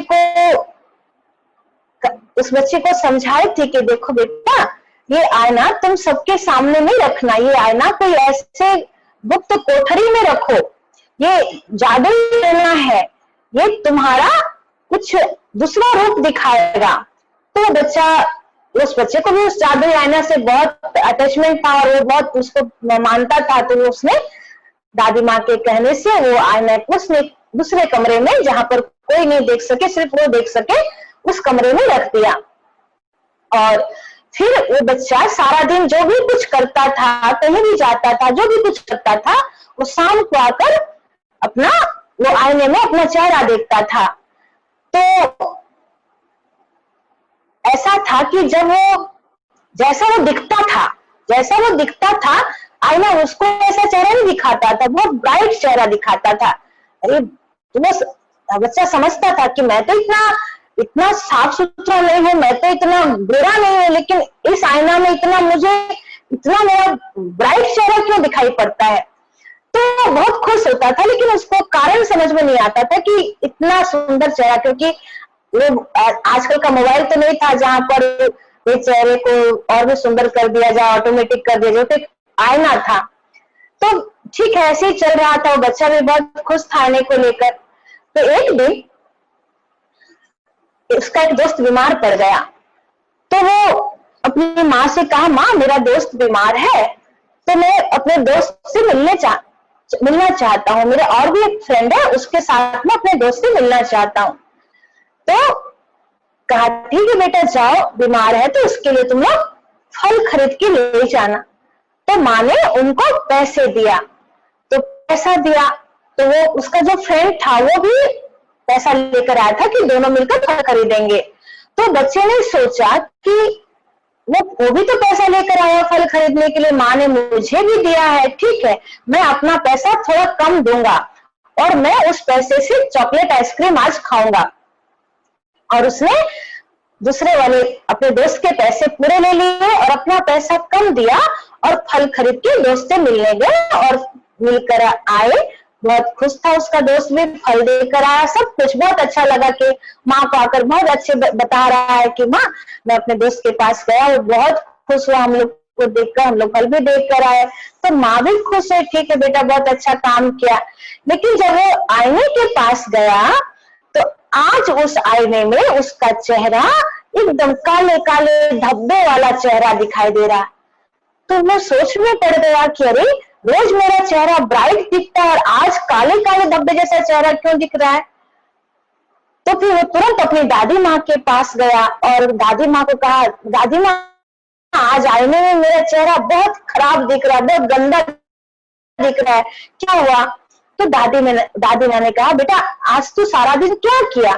तो उस बच्चे ने दादी माँ को पूरी घटना सुना दी कि मुझे माँ ने इतने पैसे दिए, उस पैसे से आधे के मैंने फल खरीदे और आधे मैं अपने पॉकेट में रख लिया, उसका चॉकलेट और आइसक्रीम वगैरह मैं खाकर आया। तो तब दादी माँ ने कहा, देखो बेटा माँ ने तो तुमको तुम्हारे दोस्त के लिए, बीमार दोस्त के लिए पैसे दिए थे, लेकिन तुम वो पैसा अपने सुख के लिए यूज किया, आधा यूज किया लेकिन आधा अपने सुख के लिए किया। तो तुम्हारे अंदर स्वार्थ आ गया और ये स्वार्थ के कारण ही वो आईना आज तुम्हारे अंदर के व्यक्तित्व को दिखा रहा है कि तुम्हारे व्यक्तित्व में कुछ कालापन है, और इसलिए वो तुम्हारा ब्राइट चेहरा नहीं दिखाकर तुम्हारे चेहरे में धब्बे दिखा रहा है। तो ये तुम्हारे अंदर के व्यक्तित्व का दर्पण है, रिफ्लेक्शन है बेटा। तो बच्चा समझ गया कि इसलिए ज्यादा ही आईना है, इसलिए रोज मेरे अंदर का चेहरा दिखाता है। मैं इतना दिन से रोज अच्छा था, ठीक काम किया करता था, सारा दिन माँ जो बोलती थी वो करता था, तो मेरा चेहरे में कितनी चमक थी, और आज मैंने अपने मन मत से कुछ गलत कर लिया तो मेरे चेहरे में धब्बे आ गए। तो कहने का अर्थ है कि हम अपने आप को पूछे, अपने आप को देखें कि हम कहाँ तक सच है अपने जीवन में, हम कहाँ तक ऑनेस्ट है अपने जीवन में। क्योंकि और कोई देखे ना देखे, लेकिन चित्रगुप्त है जो हमारा खाता लिख रहा है, उसके पास हमारा जादुई आईना है जो हमारा सब कुछ दिखा देगा उस आईने में। तो इस प्रकार अगर हम इन जो ऑनेस्टी ये वर्ड में जो 7 ये जो अल्फाबेट है, इसके गुणों को ही अगर हम ले लें तो शायद हमारा जीवन बहुत सुधर जाए, और हम अपने परिवार के लिए, अपने लिए, अपने समाज के लिए, अपने कर्म क्षेत्र के लिए कुछ एक रोल मॉडल बन सकते हैं। तो ये हमारी सबसे, आप सबसे आशा है कि हम इन सब बातों पर थोड़ा विचार करें। और फिर हम लास्ट में ये और बताना चाहेंगे कि जब हम इस दुनिया से जाएंगे तो हमें क्या लेकर जाना है। यहाँ पर हम जैसे दूसरों से रेस्पेक्ट चाहते हैं, तो इसका कुछ फॉर्मूला है कि हम पहले दूसरों को रेस्पेक्ट दें, क्योंकि आज ये बहुत बड़ी वैज्ञानिक रिसर्च है दुनिया में। सभी बड़े अच्छे अच्छे जो मनोवैज्ञानिक है, मेडिकल साइंस से बता रही है कि ब्रह्मांड ऐसे तत्वों से बना है जो बाहर के ब्रह्मांड में है वो हमारे मन के ब्रह्मांड में है। अर्थात हम जो देंगे, जो हमसे निकलेगा वही हमारे पास रिटर्न आएगा। तो अगर हम दूसरों को रेस्पेक्ट देते हैं, दूसरों को सच्चा प्यार देते हैं, ये सब कुछ नेचुरल रूप में हमारे पास आएगा। हो सकता है उस व्यक्ति से ना आए, लेकिन दूसरे व्यक्ति से जरूर हमें मिलेगा, कहीं ना कहीं से हमें जरूर मिलेगा, क्योंकि जो अच्छे कर्म का बीज हमने रोपण किया है वो मिट्टी हमें ठीक उसका फल जरूर देगी। थोड़ी देरी हो सकती है, लेकिन वो फल हमें मिलेगा जरूर। तो बात थी कि जब हम इस दुनिया से जाएं तो क्या लेकर जाएं। चित्रगुप्त क्या देखेगा? चित्रगुप्त हमसे 3 सर्टिफिकेट मांगेगा। वो 3 सर्टिफिकेट क्या है? वो 3 सर्टिफिकेट, जैसे हम लोग कहीं भी दूसरे देश में जाते हैं तो आजकल पासपोर्ट वीसा चेक होता है ना, तो बिना पासपोर्ट वीसा के हम दूसरे देश में एंट्री नहीं कर सकते हैं। तो इसी तरह जब हम इस दुनिया से उस परलोक में जाएंगे तो चित्रगुप्त बीच में चेक पोस्ट में बैठा है और वो हमसे पासपोर्ट वीसा के रूप में 3 सर्टिफिकेट मांगेगा। और वो 3 सर्टिफिकेट है कि क्या तुम्हारे पास आत्म संतोष का सर्टिफिकेट है, अर्थात तुम्हारा विवेक तुम्हें गवाही दे रहा है कि तुम जो भी जीवन में किए वो सब कुछ ठीक था। तुम्हारा विवेक अंतिम समय, मरने के समय ग्लानि से भरा हुआ तो नहीं था कि मैंने इतने पाप किए, मैंने इतने दुष्कर्म किए, ये जिंदगी मेरी बेकार ही थी, मैंने क्यों ऐसे कर्म किए। तो ये आत्मग्लानि से भरा हुआ तुम्हारा जीवन तो नहीं है। तुम्हारा विवेक बहुत खुश है तुमसे कि वाह, ये व्यक्ति ने तो बहुत अच्छा रोल प्ले किया, ये तो दुनिया को कुछ देकर गया है, लेकर नहीं आया है, ये देकर आया है। तो ऐसा तुम्हारा विवेक तुमसे संतुष्ट है, जिसको कहते हैं स्वयं की संतुष्टता का सर्टिफिकेट। दूसरा सर्टिफिकेट है कि जब तुम आए इस दुनिया से तो लोग तुम्हारे लिए दिल से रोए ना, ऊपर से रोए और अंदर से कहे कि चला गया तो बहुत अच्छा हुआ। तो क्या दूसरों की संतुष्टता का सर्टिफिकेट लेकर आए? दूसरा सर्टिफिकेट जो दूसरों की संतुष्टता का सर्टिफिकेट। और तीसरा सर्टिफिकेट जो भगवान से मिलता है, अर्थात भगवान हमें ये सर्टिफिकेट दे कि हाँ, मैंने इस बच्चे को मेरे इस संतान को मैंने इस संसार के लिए जो कर्म करने के लिए भेजा था, जो अच्छे कर्म करने के लिए भेजा था, ये मेरा बच्चा बिल्कुल अपनी ड्यूटी सही निभा कर आया है। ये सबको सुख देकर आया है, सबको शांति देकर आया है, ये सबका भला कर कर आया है। ये किसी से कुछ छीन कर नहीं आया, ये किसी को तंग कर कर नहीं आया, ये किसी का ले कर नहीं आया। ये तो मेरा प्रतिनिधि बनकर गया था और संसार को सुख शांति की राह दिखाकर आया। तो इस प्रकार क्या भगवान मुझसे संतुष्ट है? तो ये 3 सर्टिफिकेट लेकर हम चित्रगुप्त के पास जा सकते हैं। तो वो चित्रगुप्त कौन है? चित्रगुप्त कोई धर्मराज ऊपर में ऐसा बैठा हुआ नहीं है, लेकिन चित्रगुप्त अर्थात हमारे ही अपने अंदर का सब कॉन्शियस माइंड जो एक धर्मराज के रूप में हमारे अंदर है, और जो हम सारा जीवन जो कुछ करते हैं उसके सीसी कैमरे में वो सब कुछ आ जाता है। सब कुछ हमारे मन के चिंतन भी आ जाते हैं, हमारे रोल भी आ जाते हैं, हमारे कर्म भी आ जाते हैं। तो इस प्रकार हमारी करनी हमारे सबकॉन्शियस माइंड से, हमारे अंदर के विवेक से छिपा नहीं रह सकता। इसलिए दुनिया में कहा जाता कि दुनिया की नजरों से छिपा ले, लेकिन अपनी नजरों से छिपा नहीं सकते।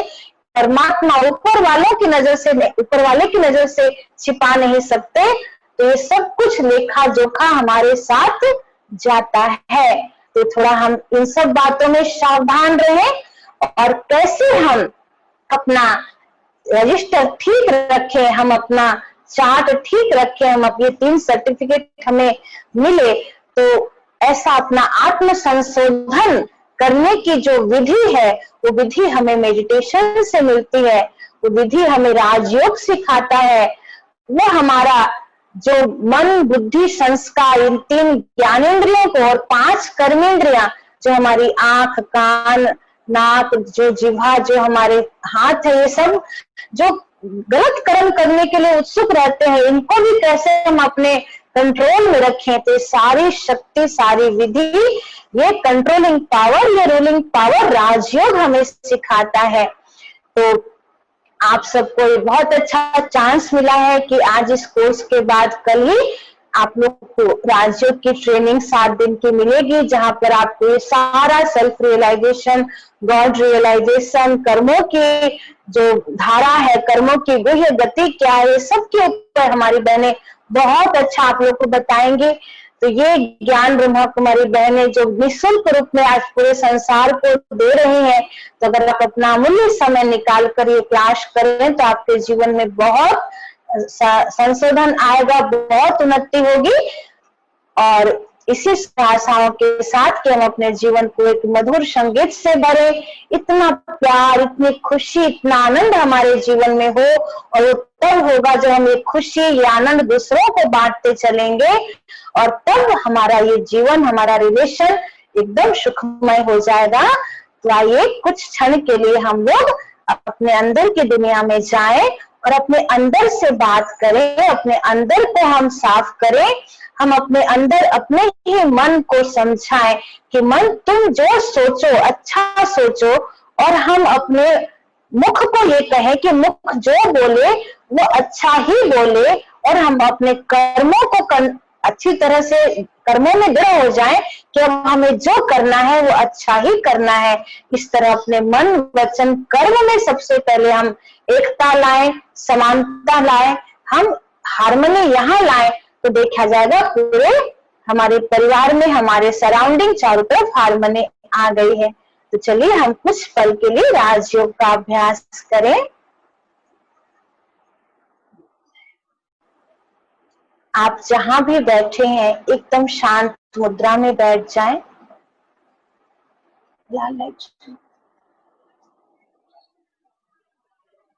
थोड़ी देर के लिए अपने मन का फोकस बाहर की दुनिया से हटाकर अपने अंतरकरण में जाएं।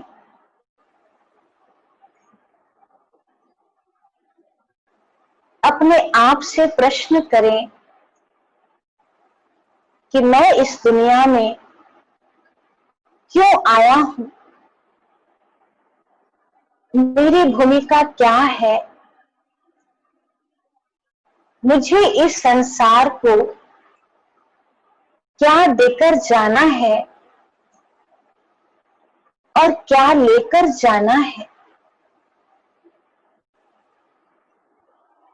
मेरे अंदर से एक आवाज आ रही है कि इस दुनिया से हम कुछ भी नहीं लेकर जा सकते, बिल्कुल खाली हाथ जाएंगे। लेकिन जो जाने वाली चीज है वो है सबकी दुआएं, सबकी आशीर्वाद, सबका प्यार, सबका दिल का सम्मान। तो मेरे अंदर की झोली क्या सबकी दुआओं से भरी हुई है?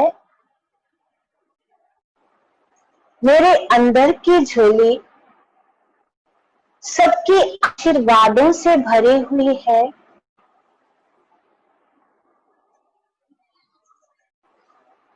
क्या सभी मुझे दिल से प्यार करते हैं, सम्मान करते हैं?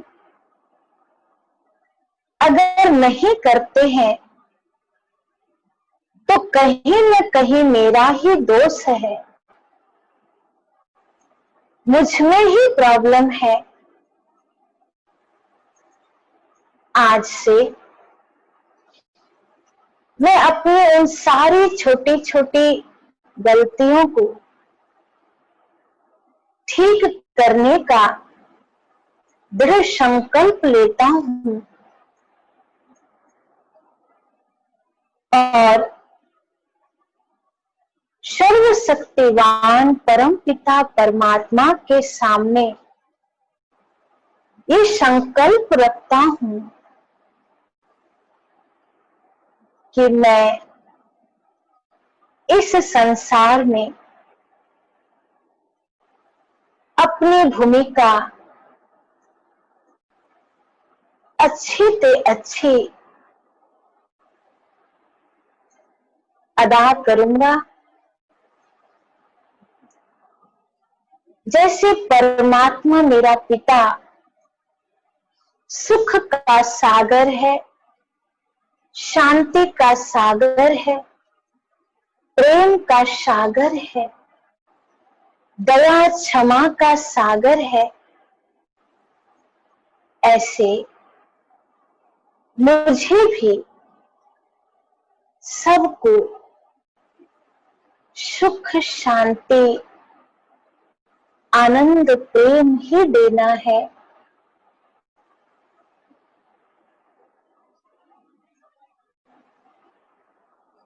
आज से मैं मन ही मन सबको क्षमा करता हूं, सबके प्रति जो भी नेगेटिविटी मेरे मन में है उसको खत्म करके सबका सम्मान करता हूं, सबके लिए अपने दिल में प्यार की भावना को जागृत करता हूं। इससे मेरा मन भी हल्का हो रहा है और मैं अपने संबंधों को भी हल्का रख सकूंगा, सब में मिठास भर सकूंगा।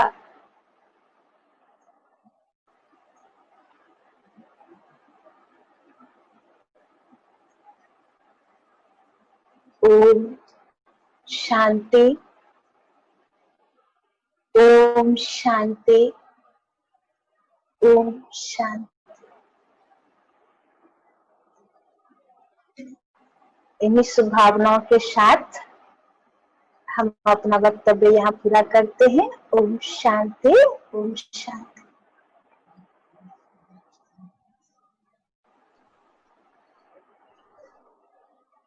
दीदी आपका बहुत बहुत धन्यवाद।